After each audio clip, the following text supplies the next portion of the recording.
So the first thing I have to do is remove the extension wing from my table saw.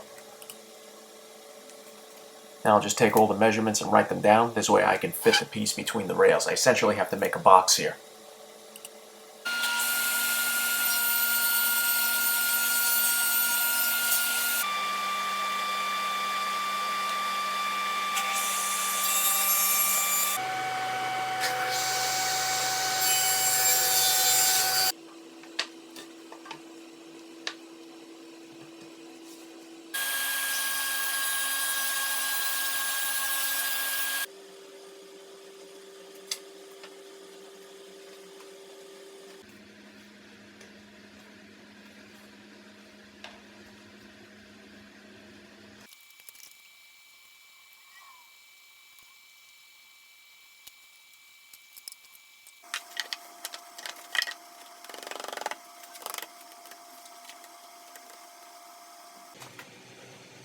Now I'll use the original nuts and bolts and secure it back to the table.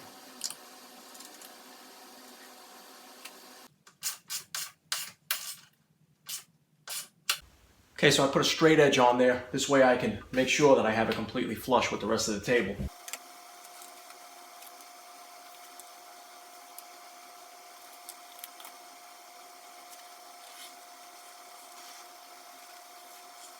What I'm doing now is measuring in for the inset. I need to rabbet out so I have a lip for the router plate to sit on.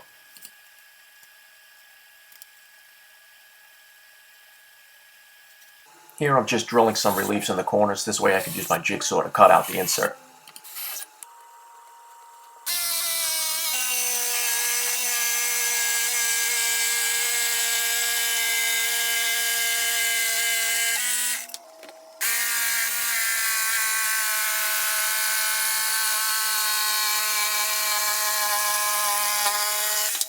Here I'm setting the depth of my router to the depth of the plate. This way I can cut a rabbet inside the insert hole. I'm going to use my table saw's rip fence to make a nice straight rabbet.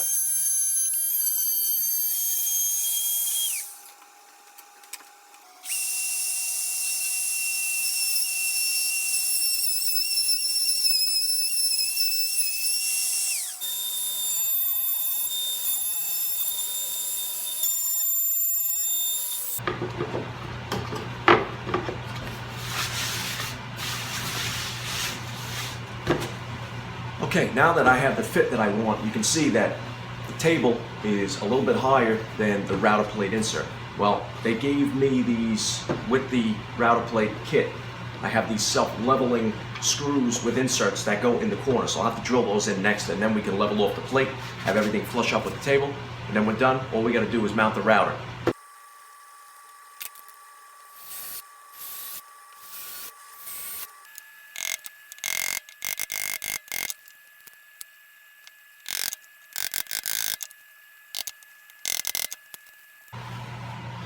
Now that we've hammered in the brass inserts, we have these plastic adjustment screws, and they're just going to go into those inserts from the bottom like this.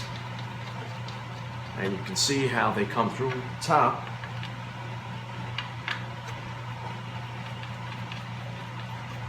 And what that's going to do is, as I put the router plate on there, I can adjust these screws to raise and level the plate to make it flush with the table.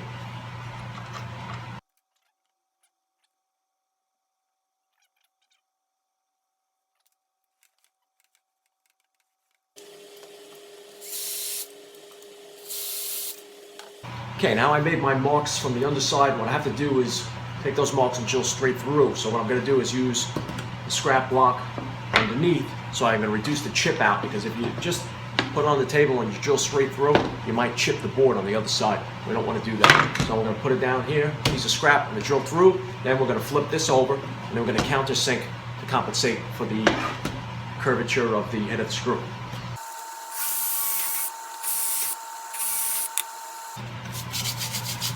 Okay, so that was a success right there. We have absolutely no splintering, no chipping. All taken by the scrap board.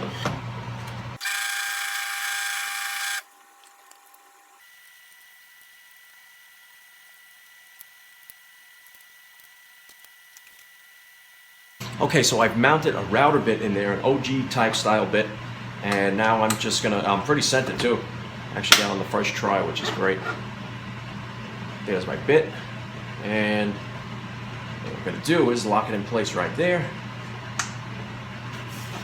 And what I love about this router plate too is it actually came with an indexing pin. So since this router bit has a bearing on it, I'm just going to use an indexing pin there. I'm going to hit my workpiece up against that. We're going to ease it up into the router until it touches the bearing, and then we're off to the races. Let's give this thing a try.